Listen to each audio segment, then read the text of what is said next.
Hello, I'm Anna Dawson with DACFPTV, and today I have the pleasure of speaking with Bill Barhydt, CEO and founder of Abra.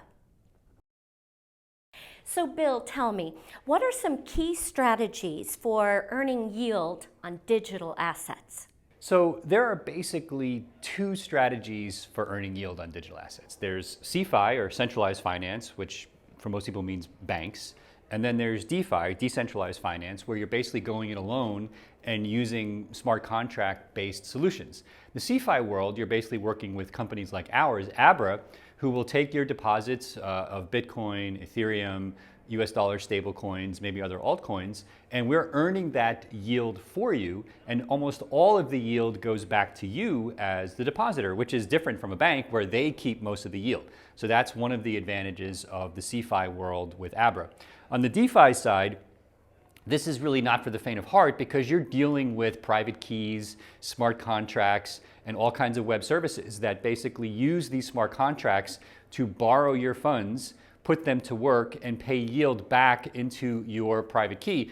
And if you don't know what you're doing and you're using, technology like MetaMask or other kind of DApp browser services, you can lose a lot of money very, very quickly. Bill, I'd like to know, what are some good ideas on best practices for managing risks when you're allocating digital assets in a client's portfolio?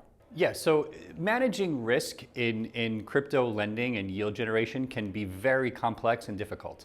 If you're an institution looking to get into the crypto space, or a family office or high net worth investor, you need to understand the risk management processes of the counterparty you're dealing with. So if you're working with a company like Abra, we'll help you dig in on how risk management works inside of the company, what our committees look like for determining who viable counterparties are, what our due diligence process looks like for determining who viable counterparties are, how we look at use of funds, leverage, and make decisions on who we should and shouldn't be lending to based upon those practices.